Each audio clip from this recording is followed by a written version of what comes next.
morning, and thank you for joining us on today's call to discuss Enphase Energy's business. With us today is Badri Kothandaraman, Enphase's President and Chief Executive Officer. After he has completed the presentation, we will take written questions. To submit a question, please use the Q&A tab at the top of the Teams app. We have turned off your microphones and will only be taking written questions. We will try to respond to as many questions as possible.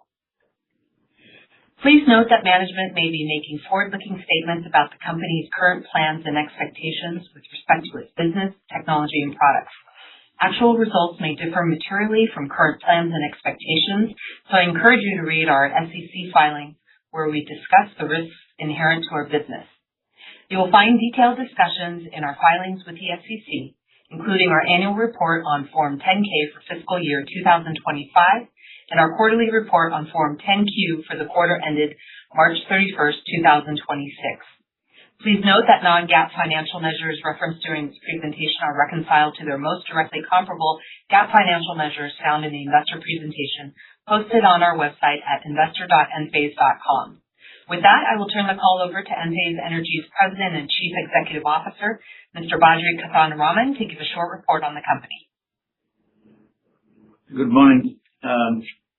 Quick overview of the company as usual. Founded in 2006, approximately 2,700 employees. I'm talking to you from Fremont, California. That's our headquarters. Our customers are distributors, installers, homeowners, as well as business owners. We have shipped approximately 87.8 million microinverters cumulative. Big numbers. Over 5 million systems in more than 165 countries. We are rapidly making progress in storage. We have shipped over 2.5 gigawatt hours of storage. 2025 revenue is approximately $1.5 billion. We are profitable. Let's go to the next page. Brief recap here. Core differentiation is semiconductor integration. You see the zoom there on the left, and that's our ASIC. That's our chip. That's our silicon, custom silicon. We continue to innovate on that silicon. IQ9 uses silicon called Swift along. That was the same in IQ8 as well. Going forward for the next generation, we are working on a custom silicon called Kestrel, and that will also be used in our solid state transformer. So a lot of innovation happening on the custom silicon. That's the brain. That helps us to do predictive control, which keeps the architecture to a single stage in converting DC to AC and vice versa. Software defined architecture. Most of the issues that arise, be it a quality issue, customer issue, we will be able to usually take care of it with software. And our product is incredibly flexible. It is one hardware and software defined according to the country of operation. Ensemble is our energy management technology. Basically, it is the architecture on how an AC coupled system works and how it interacts, how each component interacts with the other. But the general concept is it's a distributed architecture. It's AC coupled, and that's the AC bus that you see on the right. Everything we do, for example, microinverters are in the convert DC from solar into AC for the home. Storage basically takes the AC, and then you have microinverters inside storage, stores it as DC. I get an EV charger, for example, bidirectional EV charger that taps into the DC port of the car. There are inverters, grid-forming inverters that, once again, DC converted into AC, and so on. So AC coupled architecture. It's modular. It helps us to extend the architecture regardless of when a customer bought the system. He should be able to upgrade the system with our latest and greatest products. Next. So that's the benefits of what I talked about, semiconductor technology, software, and our ensemble is higher quality. So I told you about the single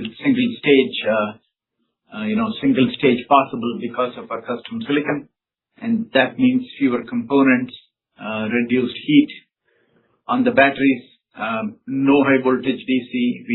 We operate at low voltage DC. LFP, very safe chemistry. We believed in LFP right from the get-go.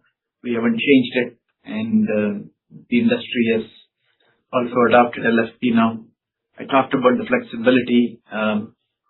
Efficiency is high once again because we have single-stage architecture. So supply chain, quality, efficiency, cost, all of them are interrelated and all points towards our semiconductor technology with the ASIC. Okay, next. Again, our quality targets have not changed. 500 defects, defective parts per million. That means it's a 0.05% number. And we continue to do well there. Margins, our gross margins are quite good. We are in the mid-40s, and it is possible because of two things. One is value-based pricing, and the other is working on world-class costs. We continue to do that well. We established a team. When I joined the company in 2017, that team is growing from strength to strength. Our customer service is also one of the strongest points. Worldwide NPS has now climbed from the 70s into the 80s now, which is good. And we are taking it to the next level. We are introducing an AI assistant in the homeowner app. 100,000 homeowners have that today already, and we are planning to extend it across the fleet very, very soon. And that can do some pretty amazing things. Similar AI assistant for the installers also is coming, where the installers will be able to get a very quick snapshot of everything in their fleet, and they will be able to identify issues, and it will help them to zoom on to the right issues. Cost, of course, like what I said, cost very closely related to our architecture, to the semiconductor architecture, to the ASIC. They are all intertwined together. The architecture dictates the components, because single stage means less number of components that we have. And semiconductors are miniaturized now, so we take advantage of Moore's law. And we focus on both digital integration, which I talked about ASIC, as well as analog integration too. So we can integrate a bunch of things into high volume, low cost semiconductors. Next. Business models have not changed. It's an efficient manufacturing footprint.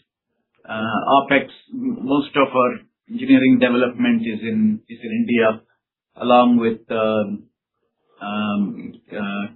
New Zealand is still our key place where we do brand new microinverter architectures. Next. The supply chain, not much has changed. We are predominantly making most of our microinverters, I would say greater than 95% of our microinverters in the US. Basically, we get production tax credits there, which is good. And we also make at least, I would say 50%, maybe 40% of our battery volumes in the US too. And that is increasing. Globalization is important for us, and we are slowly but surely diversifying away from China on batteries. Next. So this is a big deal. This is what we do. We, contrary to other companies that have to do extra things for ESG is what we do. We ship microinverters that basically prevent CO2. So these are the statistics over time. So big one to note is 137 terawatt hours of clean energy production over time. Next. This is important, so I'm going to slowly walk you through this. Build best-in-class distributed energy systems and deliver them to homes and businesses through our installer and distribution partners, enabled by a comprehensive platform. We are getting more into commercial, so that's why the business is there. And distributed energy system, I talked about Ensemble, which is a distributed architecture. So installer and distribution partners are very important for us. So our business is through our installers. So therefore, a lot of our decisions are based upon ease of doing business for distributors, installers, and ultimately the homes, which is why the installer platform is very critical for us, how to ensure that we are easy to do business with, and how to ensure that installers can get their job done with not only with the products, but also with tools and software. Okay, next. Actually, go back to that page. I'd like to point out the picture there. That's our fourth generation system there. The one on the left is the meter collar. The meter collar, we introduced it last year, June timeframe to the market. It is now qualified in 64 utilities across the country, qualified in all the major utilities in California. And that basically makes backup very, very easy. And we expect this to help our business considerably as we roll this out more to more utilities across the nation. Next. So, brief recap on what does the Enphase energy system contain. We started with microinverters. You see on the roof, you have microinverters. That's how the company started. The basic building block for us is still the microinverter, the semiconductor-based, software-defined microinverter. So you see microinverters there, and then you see the battery there. And I talked about the meter collar. You have an EV charger there that is now becoming bidirectional. The Enphase app. So system is slowly growing. So solar, batteries, EV chargers, home energy management. Next. So this is the one I was telling here, the more clearer picture. The left is the meter collar, and the rightmost boxes are 10 kilowatt hour battery, which is our fourth generation battery. It's more compact than our third generation, and we started shipping this from June last year. Next. This one, IQ9. IQ9 is our ninth generation grid farming microinverter based on GaN technology.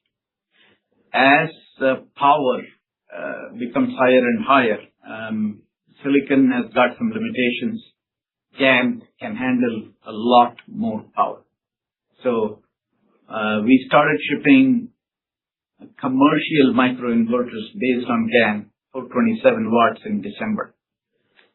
Till now, Enphase did not have a three-phase 480 volts product in the US, and that has changed in the last 6 months. We have started shipping, and we have also started shipping in select places the IQ9 and residential microinverters as well, and that's going to become more mainstream in this quarter. Today we announced that we were taking pre-orders on a product which is IQ9S three-phase 480 volts. The 480 volts is line to line. It's written 277, that is line to neutral. So why is IQ9S important? while this product that you're seeing here, IQ9N, is 427 watts, IQ9S is 548 watts. In the commercial business, the panels are now quite high wattage. The panels can go anywhere from 600 watts to 650 watts. And when you have 650 watts DC commercial panel, you need the correct microinverter to be paired with it. So one obvious was to make a 548 watts, and that was easy to make with our GaN platform.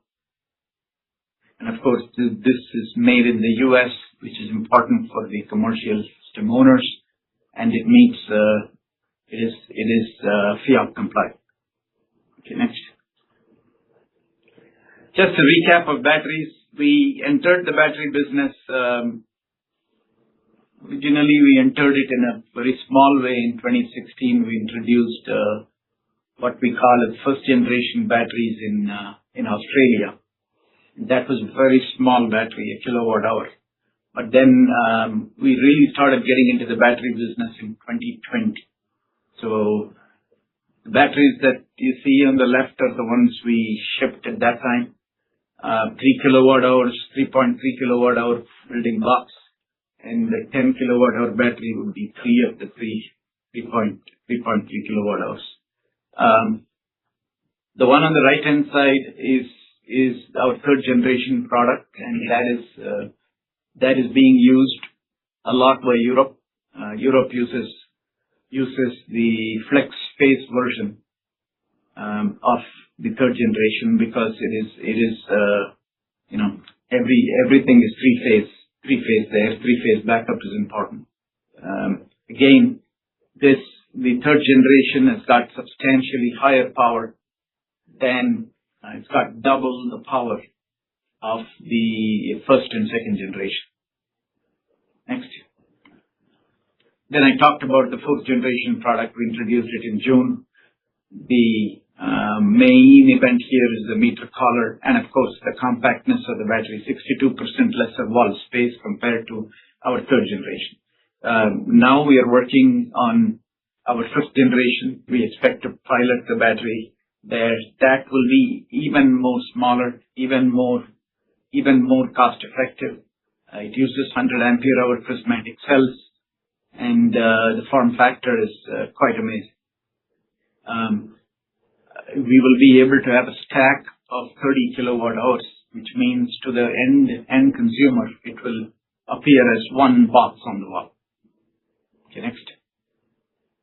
A power match technology. This is also an interesting feature. Basically, what this means is,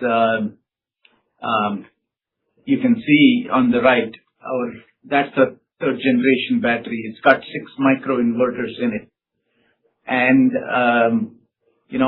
when the home is consuming less watts, for example, 500 watts, which is typical, for the most part, 80 to 85% of the time, the home consumes less, nominal power, 500 watts. So all of the inverters in the battery do not need to be on.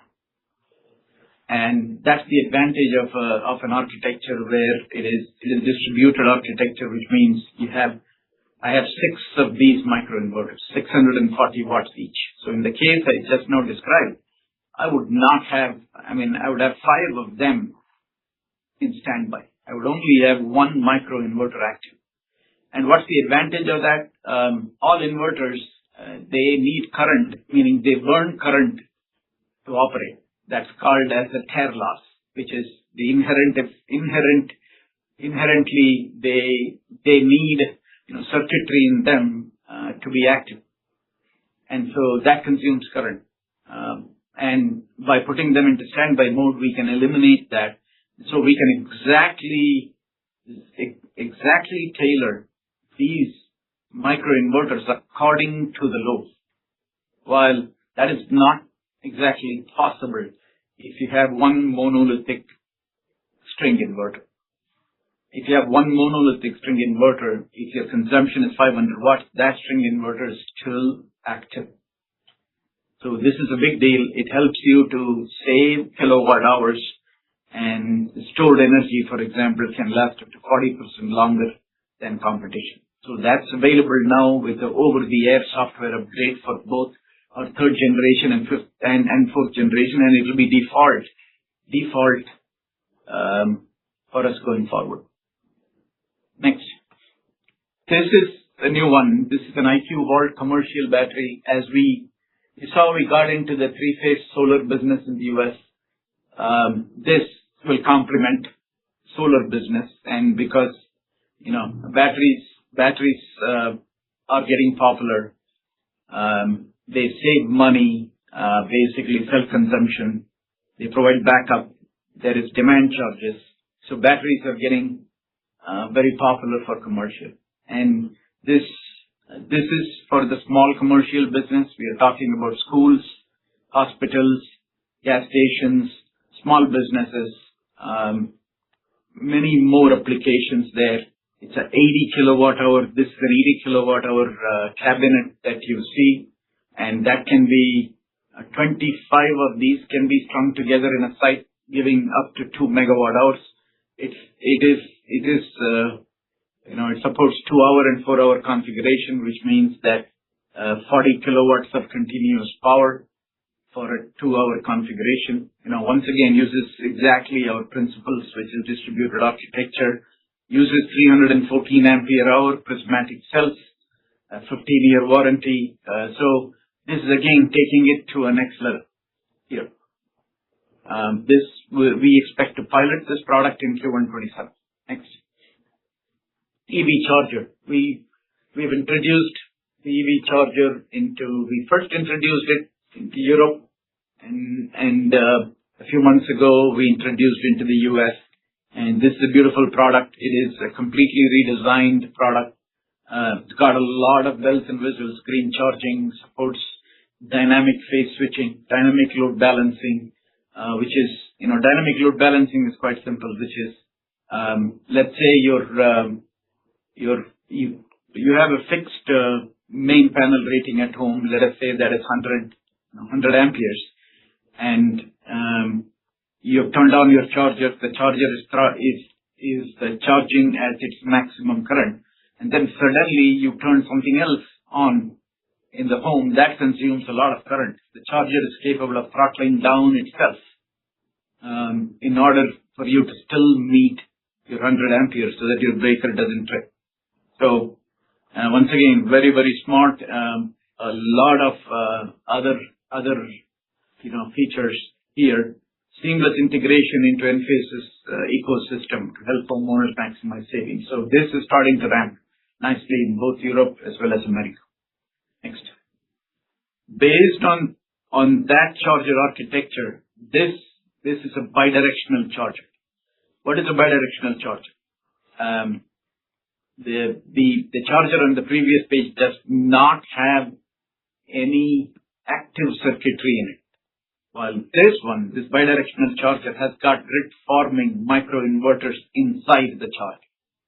And what does it do? This charger taps into the DC port of the car and converts energy from the car into the home. A DC from the car into AC for the home.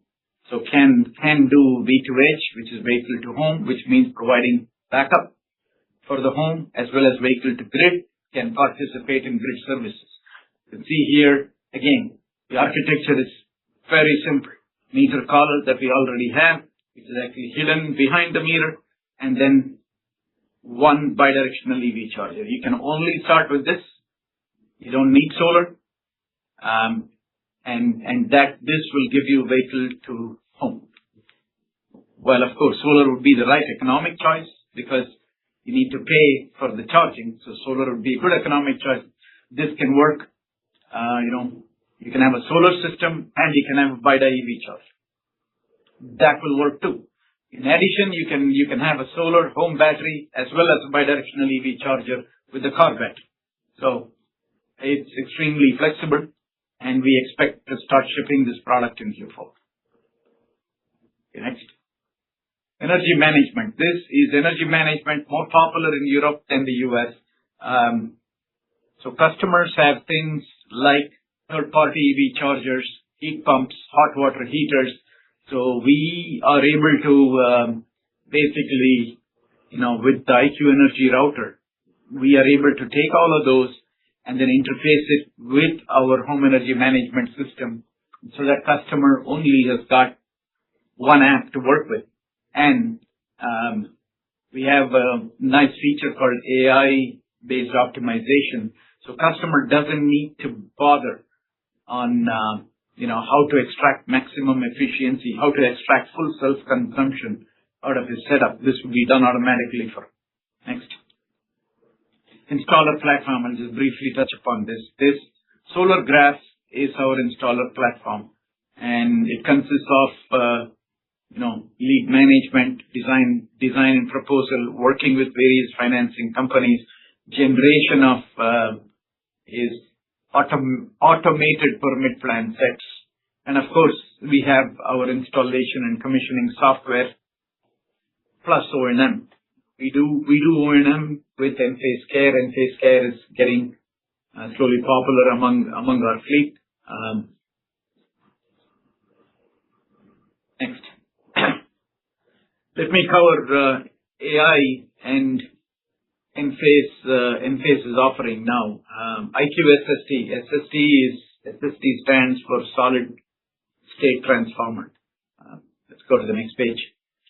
We announced this a couple of weeks ago. This product is for AI data centers. There are three constraints emerging here. Demand is growing much faster than the AI dedicated capacity and the power infrastructure. That's one. AI loads can swing from idle to full power several times per second, stressing the grid. And then the legacy architectures today have too many conversion stages between grid and compute. So all of these three things need to be addressed because the rack power is slowly increasing. Today it's of the order of 100 kilowatts, and that is increasing to a megawatt soon in a couple of years. And so whatever architecture that is present today will not work in the future. Next. This talks about the demand supply gap. Next.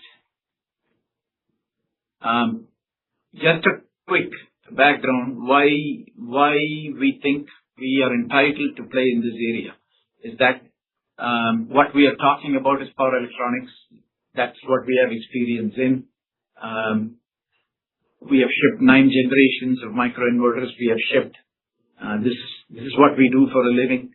87.8 million microinverters, 5 million systems, and a lot of things I already talked about. So we think our architecture is perfect for addressing the challenges with the data centers.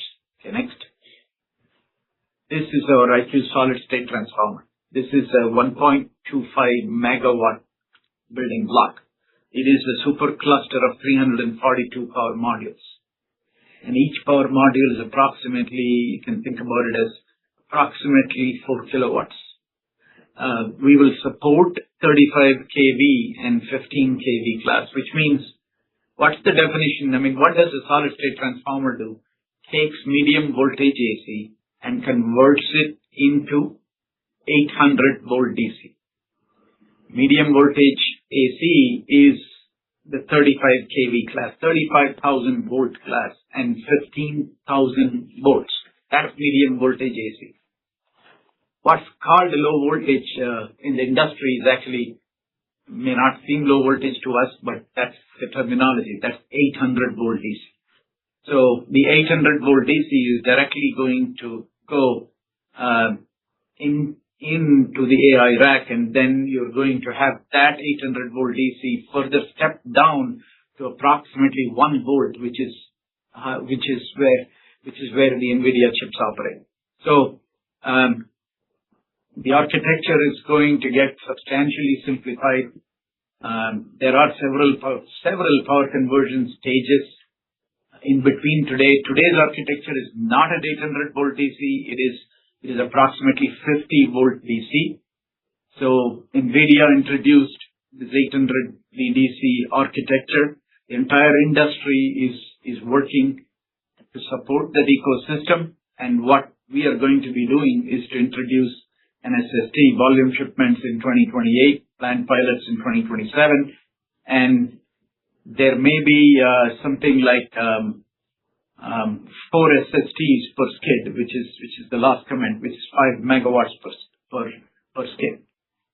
Once again, each SST is 1.25 megawatts, first bullet, and you see in the picture there are 342 power modules there.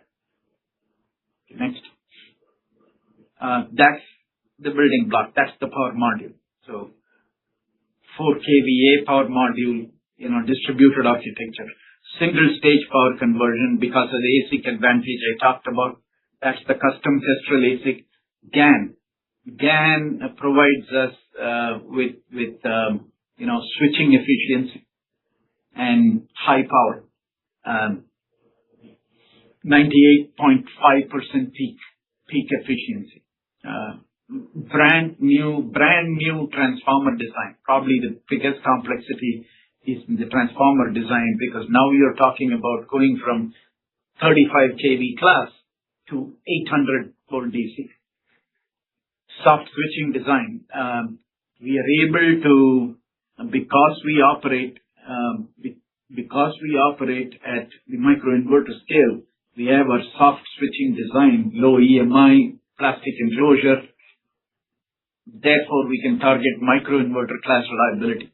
There is also built-in redundancy into the product, because the availability we need to cater to the data centers is 99.999. So that requires us to have clever redundancy, which is what the distributed architecture automatically gives. Next. Heart of the power module. It's not anything different from what we have today. Kestrel ASIC. 5th gen custom 22 nanometer custom silicon powering the single stage converter. Multi-core software, built-in communication, security and safety. Tandem function. Now we have 2 sections in the power module. One is medium voltage, and that's tens of thousands of volts, and then the other is low voltage. There is now a fiber optic interface between the two. So for communication there. GaN BDS. BDS is a bidirectional switch that helps us to go from 4 silicon FETs to 2 bidirectional switch for our IQ8 microinverters. This enables compact, very high efficiency power conversion, and of course supports fast switching, which is not easy to do when you start switching at with silicon carbide, for example. Next. Why do we believe we have an advantage? So because our response time, because we are single stage, our response time is very good, sub-millisecond response. Because the sub-millisecond response is good, there is potential for us to reduce or eliminate the sidecar infrastructure. Sidecar infrastructure has got the BBU, battery backup units, and capacitor backup units as well. We might need a little bit of the CBU, but the BBU can be potentially eliminated. And there is more work to be done there, obviously. 5 nines availability, I talked about it. Lower field service cost. A whole point is to have built-in redundancy. So it is easy, meaning field service will not be necessary. But if field service were necessary, hot swap is possible. US supply chain.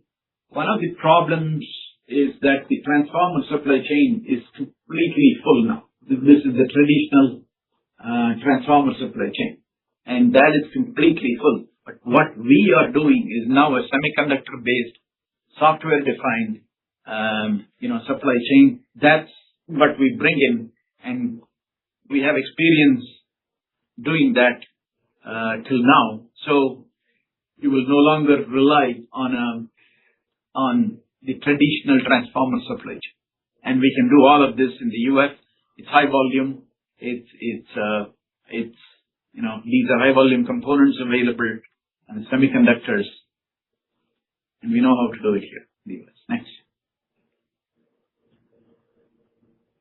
Quick overview on the financials. Basically, you can see 2025 was not bad. We grew from 2024 a bit there. 2026 is interesting because what we just went through Q1 26 was the first quarter where the 25D tax credit was eliminated for cash and loan business. So obviously that was not a desired result, but we have to look forward, not look back. And so the industry is adjusting. We have our plans there. You heard a robust introduction of new product pipeline. You saw the expansion into commercial. You saw the foray into data centers. And in addition, we are working with a few partners on prepaid leases. And this prepaid lease helps us to restore the 25D customer, meaning the cash and loan customer base. It helps us to bring that back. So we are excited about that product, the prepaid lease product, and we expect that to start ramping through the year. But you can see the healthy thing here is, regardless of the macro, we continue to make money and we continue to generate positive free cash flow. Okay, next. So conclusion. So we are proud of our tech, 550 patents and pending applications. Now we not only have products for residential, we are branching aggressively into commercial and data centers. The SAM served available market is $19 billion as of today, but that is going to expand when we introduce the product for the data centers. That's going to expand significantly when we introduce product for the small commercial batteries early next year. That SAM is going to expand. So, and then the bidirectional charger, when we introduce that SAM is also going to expand to that of electric vehicles. So that's a massive market. So that's it. Okay, thank you. We will now address appropriate questions submitted by our stockholders.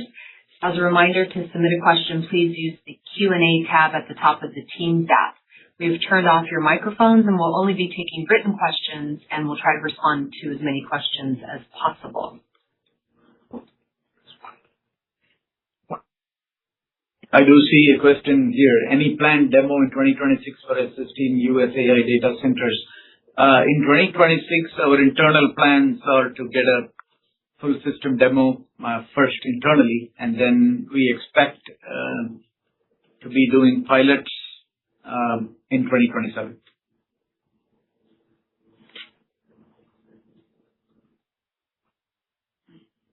Any questions? I have a question. So, Bobby, if you could tell us a little bit what's the dynamics of the worldwide markets? Where do you see most opportunities, US versus Europe? Macro area can give us a perspective from this point of view. Right. US again is an attractive market for us.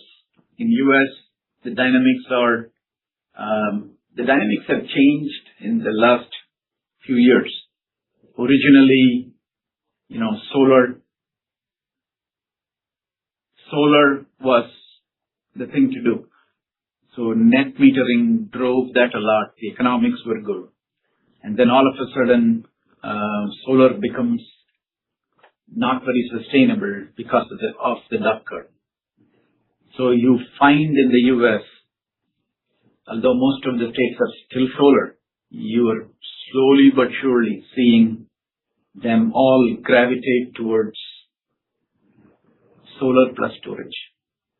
So net metering is getting replaced with a form of net metering, example California, where there is not much of export incentives. So every state, my prediction is every state, sooner or later, in the next 10 years, will become solar plus storage. So I think we are well positioned there. So the batteries that will the systems that will win are systems that can effectively integrate solar batteries, things like the bidirectional EV charger, and do proper energy management. So that's my perspective there. And I'm talking mainly about the solar plus battery business, not yet talking about data centers. Coming to Europe. Europe is actually a little bit ahead of the US. In Europe, many countries have already recognized the value of self-consumption. Many countries have something called as a feed-in tariff, which is really another way to say that your export incentive is gradually reducing. Some countries have the export tariff close to zero. Like for example, France, 2 or 3 years back, France had an export incentive. Now that export incentive is approximately zero, which is like 4 euro cents per kilowatt hour. It's very, very less. So Germany moved to solar plus storage. Netherlands is now moving to solar plus storage because they are considering to eliminate net metering. France is doing its own thing. They are also going to solar plus storage. And so every country is going in that direction, and that will happen much sooner. In the US, I said 10 years, but in Europe, it's already there for the most part. So therefore, what people are looking for, Europe consumers are quite cost sensitive. So they are looking for us to give them cost effective solutions on solar batteries, bidirectional EV chargers, we believe will take off in Europe as well. So that, and the key is to make sure the system, it's a full system, all-in-one system, and available for them at low system prices. Where I think in Europe today, if you ask me, I have to be candid about it. There is a lot of Chinese product in Europe. What happened was when the Ukraine crisis happened, at that time, the demand skyrocketed. At that time, everyone realized that supply was a massive problem. And so the Chinese suppliers recognized this first, and they started ramping up their presence in Europe ever since then. So, and they do, these are not bad products. They do service the customers decently, but they are point products. The point products means it is not a full solution, but it is, let us say, a battery. So where Enphase can win is if we not only help in overall system cost reduction, but if we offer a comprehensive energy management solution, an all-in-one solution that comprises of solar, batteries, bidirectional chargers, normal EV chargers, heat pumps, hot water heaters, everything around, doing home energy management, that that will be a lot more value added to the consumer. And what we are doing on our new products, the 5th generation battery, for example, will eliminate the illusion that Enphase products or Enphase batteries are high priced.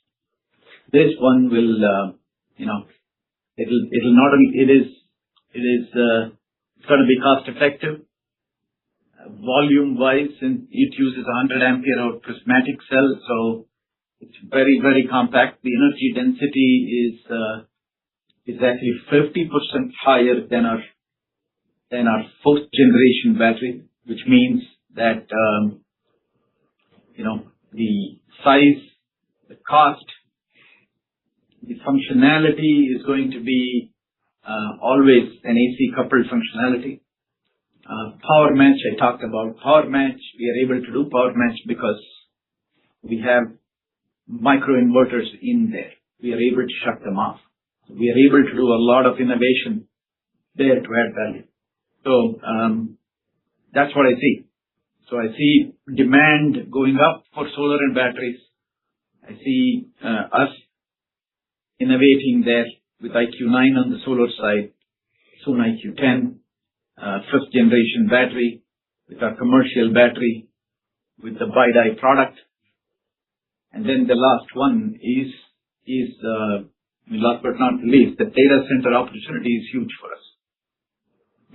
The data center opportunity, once again, it solves a real problem for the data centers, which is simplifying power conversion.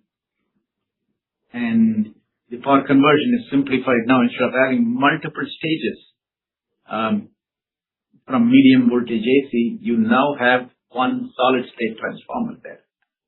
And it uses not a brand new architecture, it uses the architecture that we have tried and tested for years.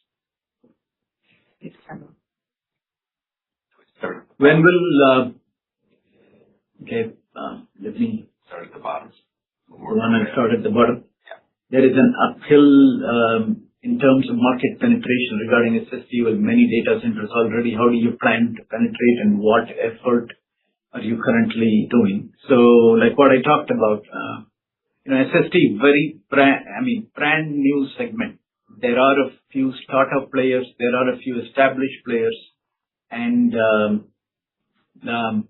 I believe everyone is approaching it with the conventional architecture. Our architecture is so unique that if you ask me what do you think the differentiation is?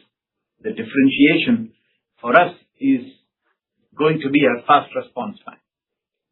Our fast response time coupled with the distributed architecture providing the service level with high efficiency is something unique to the microinverter architecture.